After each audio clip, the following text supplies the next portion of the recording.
Hai kawan-kawan, pernahkah anda terlihat atau terdengar tentang kejadian tanah runtuh? Insiden tanah runtuh adalah perkara yang serius dan mungkin mengakibatkan kerosakan yang teruk terhadap infrastruktur, alam sekitar dan dalam situasi-situasi tertentu mungkin juga membawa maut. Oleh itu, adalah penting bagi kita untuk sama-sama mengetahui sebanyak mana yang boleh tentang tanah runtuh demi menjaga nyawa, keselamatan bangunan-bangunan, persekitaran rakan-rakan dan diri kita sendiri. Jadi, apakah itu tanah runtuh? Kejadian tanah runtuh berlaku apabila batu, tanah bersama air atau serpihan batuan dari kawasan yang tinggi atau cerun jatuh ke bawah. Secara umum, keruntuhan tanah mungkin berlaku atas sebab ciri-ciri tertentu sebuah cerun. Kesan sebuah keruntuhan tanah bergantung kepada bahan yang jatuh dan juga faktor luaran seperti gegaran tanah atau hujan lebat. Kenapa tanah runtuh berbahaya? Runtuhan tanah boleh mengakibatkan kerosakan teruk terhadap nyawa manusia, harta benda seperti rumah dan bangunan, sistem perhubungan seperti talian internet dan telefon, serta kerosakan habitat haiwan dan juga tumbuh-tumbuhan. Tetapi bukan semua tanah runtuh kelihatan sama. Sejauh mana kerosakan berlaku bergantung kepada jenis tanah runtuh yang terjadi. Jatuhan batuan berlaku apabila sebahagian daripada cerun batuan pecah dan jatuh. Ia mungkin jatuh dengan cara tergelincir, melantun, berputar atau meluncur. Jatuhan batuan berlaku dengan sangat pantas. Cebisan batu sebesar 20 cm yang bergerak dengan kelajuan 40 meter per saat boleh mengakibatkan kecederaan serius dan juga kematian. Aliran lumpur selalunya terdiri daripada campuran air bersama tanah, batu tongkol dan serpihan batuan kecil mengalir meneruni cerun melalui arus sungai kecil dengan pantas. Biasanya, ia kelihatan seperti sungai berlumpur yang bergerak dengan laju. Aliran lumpur adalah sangat bahaya kerana ia bukan sahaja bergerak dengan laju, malah arusnya juga mungkin mengandungi batuan besar atau batang kayu yang bergerak dengan kelajuan 20 meter per saat. Aliran lumpur selalunya berlaku dalam keadaan hujan berterusan yang menyebabkan hakisan sepanjang tebing dan dasar sungai yang menolak dan membawa turun serpihan batuan, tanah, lumpur, batu tongkol dan kayu kayan tadi. Tragedi aliran lumpur di Pos Dipang Perak adalah salah satu contoh betapa bahayanya kejadian ini apabila 44 orang penduduk kampung maut ketika mereka sedang tidur. Kadangkala sungai kecil boleh tersekat akibat serpihan batu dan kayu yang turun. Serpihan-serpihan yang tersekat boleh menjadi empangan sementara yang menahan air daripada turun. Sekiranya empangan ini bocor, ia boleh melepaskan aliran lumpur yang bercampur dengan batuan, kayu kayat dan serpihan-serpihan yang sangat berbahaya. Jika anda ternampak air di hilir sungai semakin berkurangan di luar musim, ia mungkin petanda yang sungai tersebut sedang tersekat. Runtuhan boleh didapati dalam pelbagai saiz dan kelajuan. Runtuhan menjadi paling bahaya sekiranya ia berlaku dengan laju. Pada tahun 2003, runtuhan batuan berlaku di Bukit Lanjan, Selangor. Ia menyekat laluan lebuhraya. Walaupun ia tidak mengakibatkan kematian, ia tetap menyebabkan kerosakan dan kerugian melebihi 700 juta ringgit Malaysia. Runtuhan seperti ini berlaku secara tiba-tiba dan mungkin bergerak dengan kadar yang lebih laju daripada anda sangka. Tanah runtuh atau gelonsoran tanah boleh berlaku disebabkan oleh faktor-faktor berikut. Faktor geologi. Rekahan pada batuan. Batu sendiri adalah bahan yang kuat, namun rekahan yang terdapat pada batuan mampu melemahkannya. Tanah yang lemah dan longgar atau lembut. Batuan yang mengalami proses lulu hawa. Apakah itu lulu hawa? Lulu hawa ialah proses pemecahan, peleraian dan perebutan batuan disebabkan oleh tindakan fizikal dan kimia. Faktor morfologi. Melibatkan bentuk muka bumi seperti gunung, sudut cerun yang curam, alur, rabung, tebing dan lembah. Sesetengah bentuk muka bumi memang cenderung untuk berlakunya keruntuhan tanah. Permukaan bumi yang curam mudah untuk berlaku tanah runtuh. Maka, memahami bentuk pergunungan dan kawasan berbukit adalah sangat mustahak. Faktor hidrologi melibatkan hujan lebat. Air hujan menyebabkan tanah menjadi tepu dan struktur tanah menjadi lemah dan longgar. Selain itu, air hujan juga menyebabkan hakisan di kawasan cerun yang juga boleh menyebabkan tanah runtuh kerana sudut cerun menjadi curam dan sokongan di bahagian kaki cerun menjadi kurang. Kenaikan aras air bumi juga boleh menyebabkan tanah runtuh kerana peningkatan air bawah tanah boleh menyebabkan tanah menjadi tepu dan lemah. Faktor manusia melibatkan pembangunan yang tidak diselenggara dengan teliti di kawasan berbukit yang mungkin mendorong ketidakstabilan di cerun. Sistem saliran yang tidak sempurna atau tidak diselenggarakan dengan baik.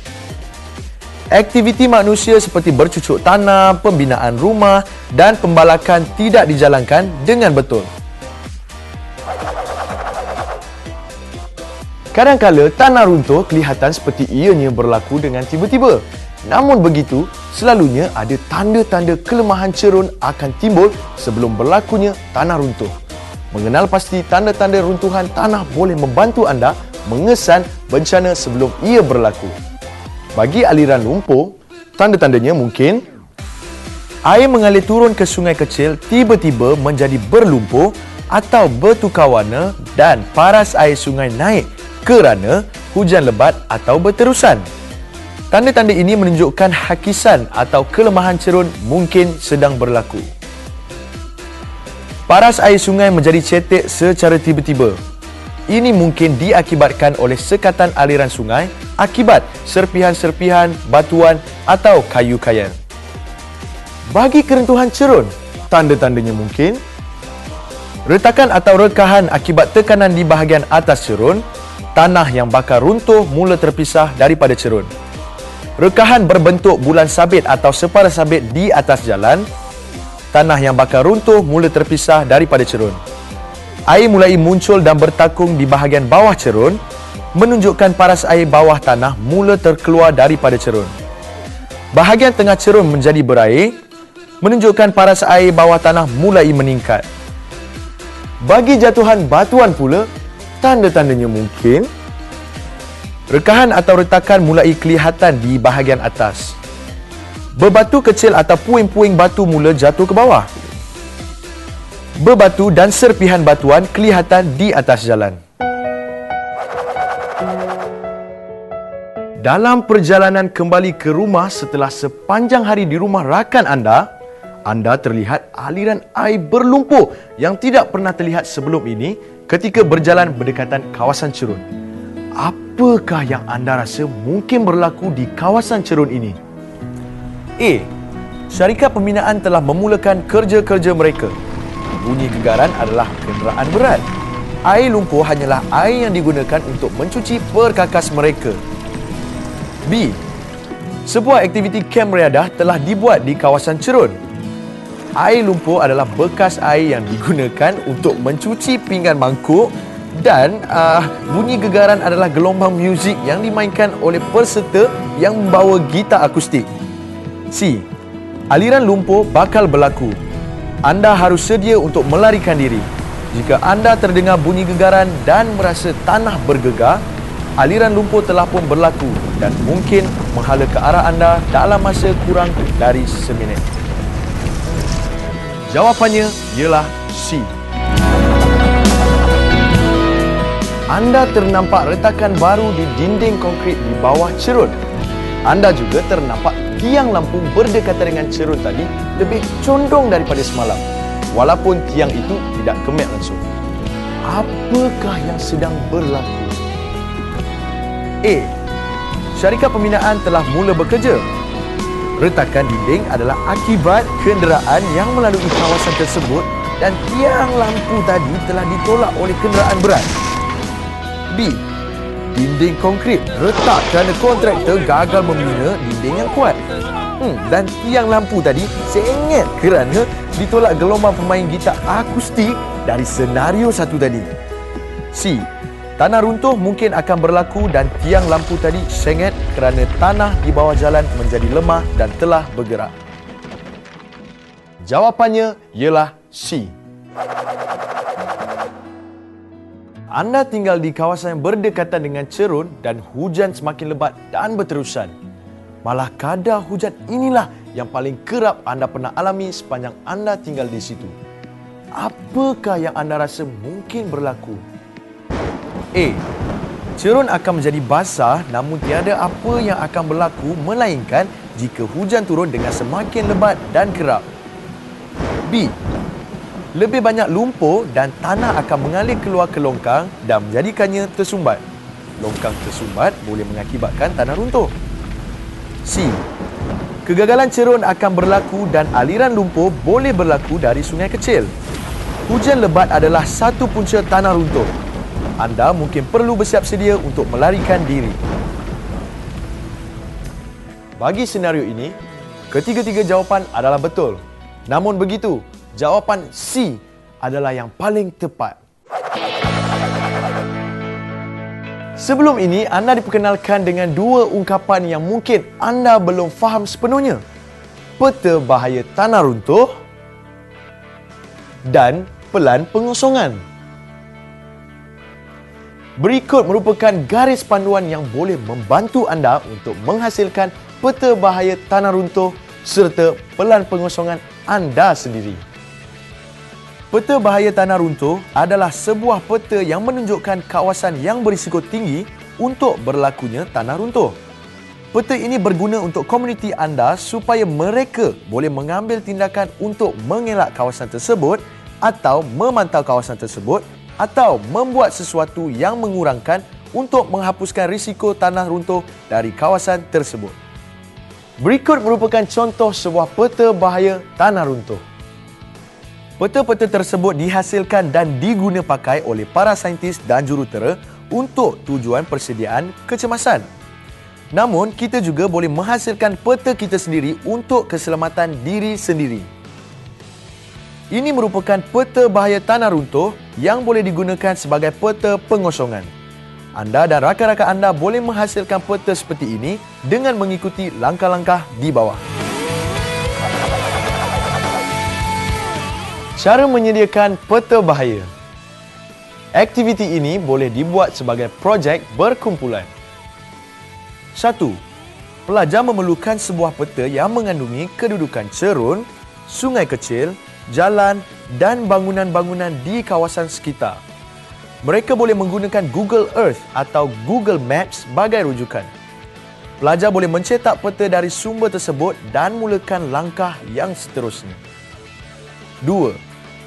Sekumpulan pelajar akan berjalan ke sekitar kompaun sekolah atau perumahan dan mengenal pasti kawasan yang mempunyai tanda keruntuhan tanah. 3.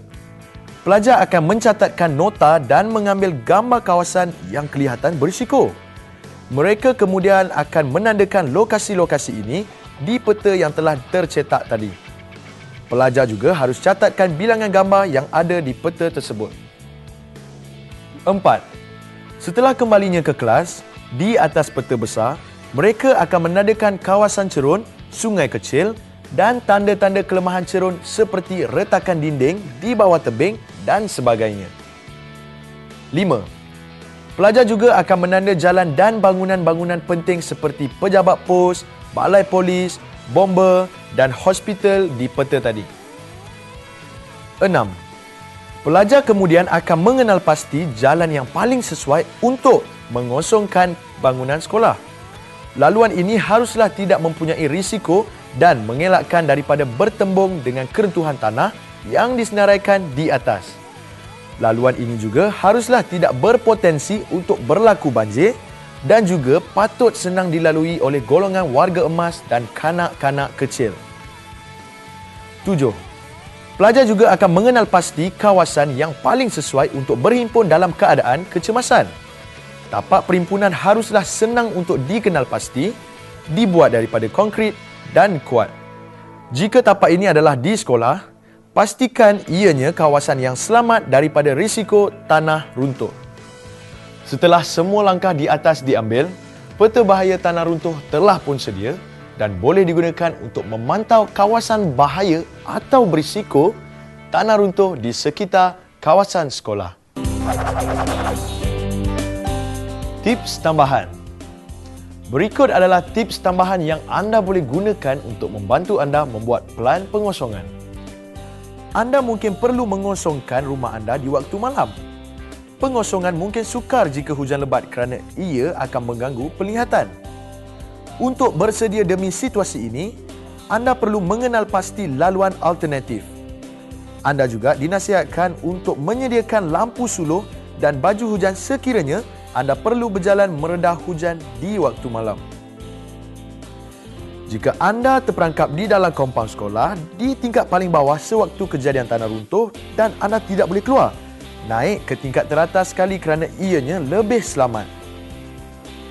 Pastikan anda sentiasa berteman, sama ada bersama rakan-rakan atau kaki tangan sekolah. Jika ada antara anda yang tercedera, berikan bantuan kecemasan atau cari sesiapa yang boleh membantu. Jika berlakunya rentuhan tanah, jangan cuba untuk berlari di hadapannya. Jika anda perlu lari, larilah dengan melintasi jalan. Ini adalah langkah yang lebih pantas untuk ke kawasan yang selamat. Berikut adalah contoh bagaimana sebuah proses pengosongan mungkin dijalankan. Perlu diingat bahawa peraturan bagi setiap sekolah adalah berbeza. Maka, prosedur pengosongan mungkin berlainan di setiap sekolah. Mari ikuti prosedur pengosongan asas sekolah ini. Di sini sekolah tersebut berdekatan dengan sungai kecil dan cerun. Air sungai tersebut kelihatan jernih. Pelajar telah mengenal pasti bahaya cerun di sekitar kompaun sekolah dan menandakan kawasan-kawasan tersebut di dalam peta sekolah. Pemerhatian masing-masing telah pun dicatat di dalam peta besar. Sebuah poster dibuat yang menunjukkan semua kawasan bahaya termasuk bahaya cerun.